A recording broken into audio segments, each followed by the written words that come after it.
آپ کو معلوم ہے کہ ماہ ربیع الاول کا آغاز ہو چکا ہے، دوسری تاریخ ختم ہوئی اور آج ہم تیسری شب میں اس وقت یہاں بیٹھے ہیں۔ یہ ماہ مبارک حضور صلی اللہ علیہ وسلم کی سیرت مطہرہ سے ایک بڑا گہرا تعلق رکھتا ہے۔ حضور کی ولادت باسعادت بھی اسی ماہ مبارک میں ہوئی، اگرچہ تاریخ کے بارے میں اختلاف ہے۔ حضور کا انتقال بھی اس ماہ مبارک میں ہوا اور وہ متفق علیہ تاریخ ہے 12 ربیع الاول اصل میں حضور کا یوم وفات، اور اکثر محققین کی رائے یہ ہے کہ آپ کا یوم ولادت جو ہے وہ 9 ربیع الاول ہے۔ یہی وجہ ہے کہ مجھے یاد ہے کہ ہمارے بچپن میں اس دن کو جو لوگ کچھ تھوڑا بہت مناتے بھی تھے تو 12 وفات کے نام سے در حقیقت یہ نام یاد کیا جاتا تھا۔ حضور صلی اللہ علیہ وسلم کی وفات کا دن ہے، کچھ کھانا پکا کر کچھ غریبوں کو مساکین کو کھلانا، یہ در حقیقت چیز تھی کہ جو اب ہوتے ہوتے اس نے بہت ہی ایک دوسری صورت اختیار کر لی ہے۔ اب یہ ایک جشن بن گیا ہے اور ایک عید کا سا سما، بلکہ واقعہ یہ ہے کہ جو اصل 2 عیدیں ہیں وہ کہیں پیچھے چلی گئی ہیں،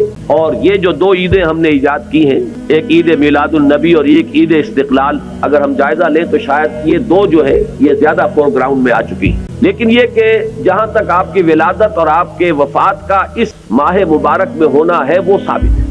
مزید برآں حضور کا ورود مدینہ منورہ میں بھی ماہ ربیع الاول میں ہوا ہے۔ اس پہلو سے اگر اس ماہ مبارک میں ہم سیرت النبی کے متعلق ایک خاص موضوع رکھیں، کسی تاریخ کے تعین کے بغیر اس مہینے کی مناسبت سے سیرت مطہرہ پر گفتگویں ہو، غور و فکر ہو، اور اس میں بھی عملی پہلو سامنے ہو، اتباع کا جذبہ ہو، سمجھنا سمجھانا اس لیے ہو کہ اس پر عمل کرنا ہے، تو یقیناً یہ چیز ہمارے لیے بہت مفید ہوگی اور ہمارے بہت سے امراض کا شاید اس سے مداوع ہو سکتا ہے۔ یاخذون بسنتہ ویقتدون بامرہ ثم انها تخلف من بعدہم۔ پھر ہمیشہ یہ ہوتا ہے، ہر نبی کا جاننے والوں میں، پہچاننے والوں میں، ماننے والوں میں ہوا ہے، امت محمد بھی مستثنا نہیں ہے۔ یقولون ما لا یفعلون ویفعلون ما لا یؤمرون۔ یہاں نوٹ کہ وہ کہتے وہ تھے جو کرتے نہیں تھے، اور کرتے وہ تھے جس کا حکم نہیں۔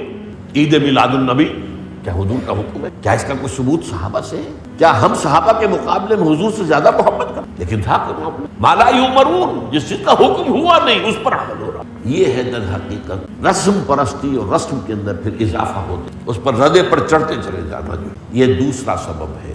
اور اس کا ایک نتیجہ جو نکلتا ہے وہ اسی پر بات ختم کروں گا، اگرچہ ایک اور حدیث جو ہے اس موضوع پر بہت اہم ہے۔ نتیجہ کیا نکلتا ہے؟ جہاں بدعت آئے گی سنت رخصت ہو جائے گی۔